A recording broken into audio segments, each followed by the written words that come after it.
So, it's been a while since I made a video, so let's see if I remember how to do this. Welcome to the classroom. Today, I will be talking about the topic of cellular energetics. And so this is the story of how cells attain and utilize energy. Now, obviously, cells need energy to achieve a lot of the goals of living, right? So living is not an easy thing to do. It requires a lot of organization and a lot of work. So in order to stay alive, we need a lot of energy. And so the story of cellular energetics involves some basic components that we're going to talk about today. And so we have the story of energy and entropy and how the two are inevitably intertwined in the mechanisms of biological manipulations. We're talking about the movement of energy and how we store it and how we release it so that we can use it for work when we want to.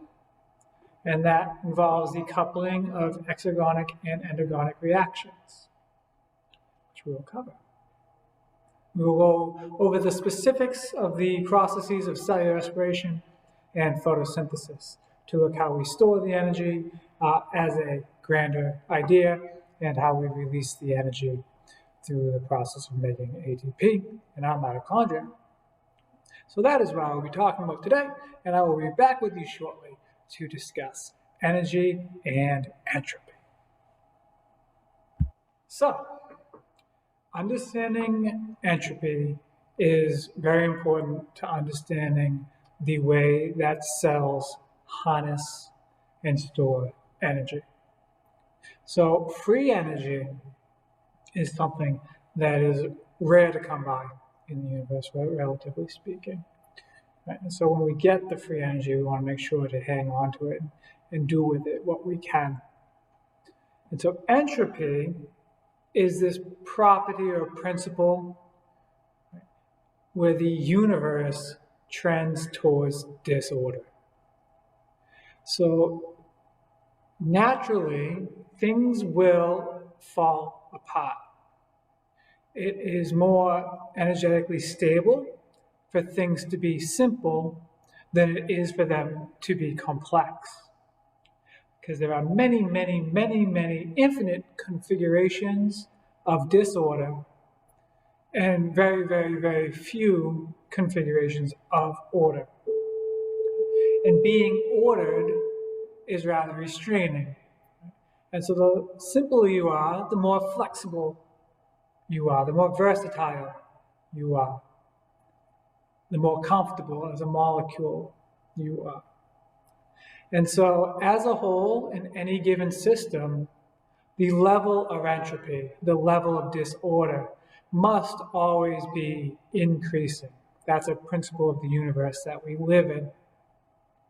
Now, as living things, of course, that is very detrimental to our existence because we are organisms, creatures, existences of order. Disorder means death for us. That's effectively what death is. We become disordered because we can no longer manipulate our molecules to maintain the order that we are.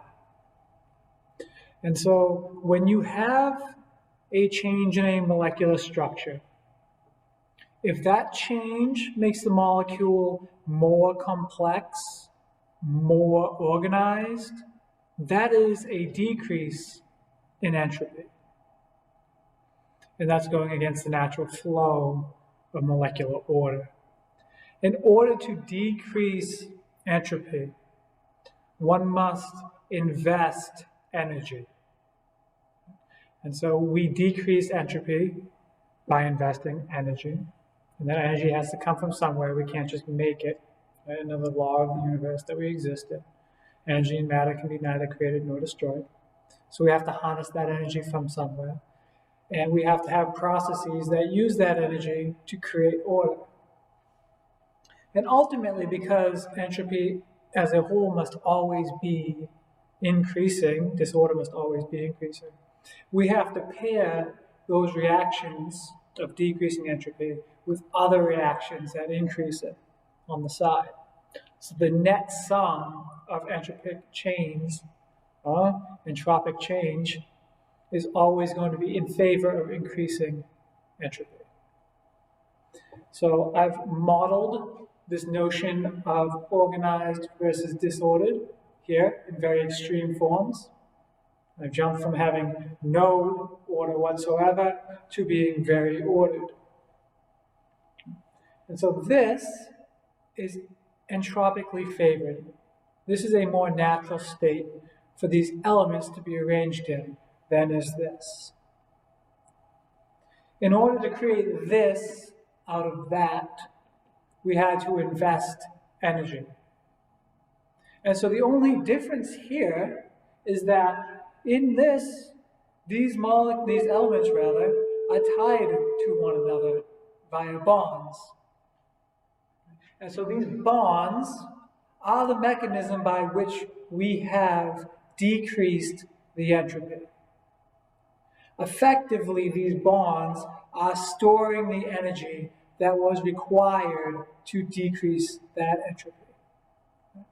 If I move from this form to that form and increase entropy again, I effectively release that energy that was required to hold these things together. And that's why we describe bonds as holding the energy in molecules. And so it's not like the bonds themselves are actually energy. It's just this story of being entropically favored. And so from moving from here to here is a net gain in the amount of entropy. And so the amount of work required to hold these molecules together is decreased. And because the energy can never be created or destroyed, in this case, destroyed, that energy is now available for work to do something else. And so that's how the story of entropy plays into the story of biological systems storing and releasing energy. If we want to store the energy while we have access to it, we create complex molecules and effectively store the energy in those bonds. When it comes time to release the energy so that we can do work, we break those bonds. We increase the amount of entropy, and free energy is made available to do the work that we want to do. Okay? Onwards and upwards. So, following along these same lines of decreasing and increasing entropy and manipulating that storyline through making larger and smaller molecules more complex and more simple molecules, more organized and less organized molecules to manipulate levels of entropy and available free energy. We are talking about endergonic and exergonic reactions. Same storyline, different perspective. So these are reactions that are either releasing free energy or taking in free energy to accomplish the reaction. And so when we put this in terms of entropy, the endergonic reactions are the reactions that require the input of energy. These are the ones that we're using to make more complex molecules. Inversely, the exergonic reactions are the ones that are releasing free energy. And these are when we are going from a high level of order to a low level of order. So we're taking something complex and breaking it down. So we're increasing the amount of entropy, and therefore we are releasing free energy. Here we are decreasing the amount of entropy, and so we are taking in free energy. So this uses energy, this releases energy. And so in biological systems, we pair these together to achieve the goals that we want to achieve. So in order to build a complex molecule through an endergonic reaction, we need to provide the energy for that action to occur. And we do that by pairing it with an exergonic reaction. And so the easiest example to use that we will be familiar with is the use of ATP. And so ATP, adenosine triphosphate, has that extra phosphate on the end with that extra bond that is energetically unstable. It's an uncomfortable organism. It's not an organism, it's a molecule. It's an uncomfortable molecule. It's high energy. It wants to come down a level. It wants to be less orderly. It wants to become ADP. And so when we move from an unstable to a stable molecule, that's going to be exergonic. That's going to release a little bit of energy. And that's what happens with our ATP. When we take our ATP and break it back down to ADP, it's an exergonic reaction because it's going from something big to something more simple. And that little bit of free energy is released. Now that energy doesn't just like go do the work. Right? We need physical things to do work, right? I can't Kai blast the door open. It doesn't work that way. I need to push the door with my fingers, right? And so we need something physical to be doing the work. And in ATP, it's that phosphate group that's leaving, right? And so the way that most ATP reactions work is I have a starting molecule, right, that I ultimately want to get to be a different shape, a different molecule. But the level of order is not in favor of this happening spontaneously. So my starting molecule might be really stable, and I want it to get to be this molecule, which is less stable than the starting molecule. And so this isn't going to happen on its own. I need to put some energy in. And so ATP will come along. ATP. Okay. It will break off the last phosphate group. Right? It will become ADP. And that phosphate group is going to get attached to this starting molecule. And what that does is makes this starting molecule become a really uncomfortable molecule. And this really uncomfortable molecule wants to get rid of that phosphate. So something will happen and come take that phosphate off, and that molecule will change shape to be something a little bit more comfortable.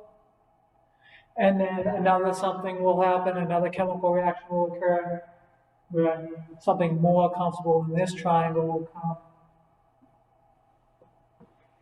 And then I get my molecule that I wanted. Right?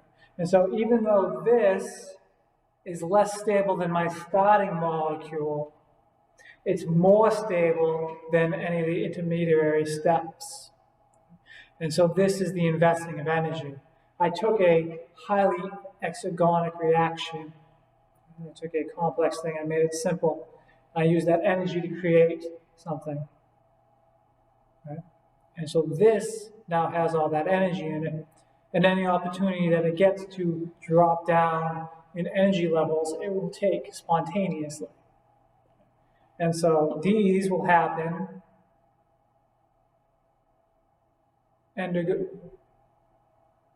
these will happen exergonically now, right?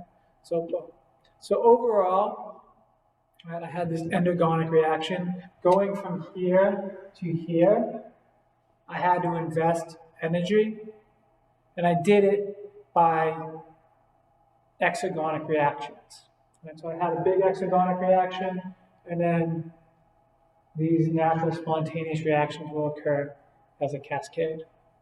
So overall, it was an endergonic event, and it was achieved by pairing it with exergonic steps. And so that's how we can manipulate the movement of energy to create the molecules that we want. This is also how our cells are able to do active transport.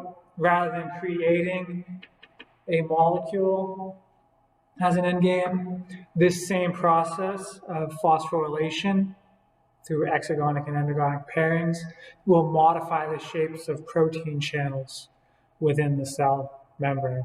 And so they can go and push out or suck in the molecules against their concentration gradient by this exchange of energy. Okay? So, I initially thought I would include cellular respiration and photosynthesis as part of this initial cellular energetics video. I did, however, decide that I want to make the videos a little bit shorter and a little bit more digestible. So instead of doing cellular respiration and photosynthesis as part of this video, I will make a separate video for those two processes and wrap this up here. So this will just be about the energy and entropy, endergonic and exergonic exchange, and the pairing of these systems where we take complex molecules and let them reduce to simple molecules if we want to get the energy out of them. Right? Or when we have free energy, right, we take that free energy, we invest it into some chemical reactions that create these complex molecules. And so the more complex it is, right, the more against the nature of the universe it is, the less entropy there is, the more energy it's holding. As I break down those complex molecules into simpler and simpler molecules, I am increasing the amount of entropy in the system, and that increase in entropy effectively releases that energy that was holding those systems together, and that energy can be used to do work. Effectively, that energy can be invested in other chemical reactions.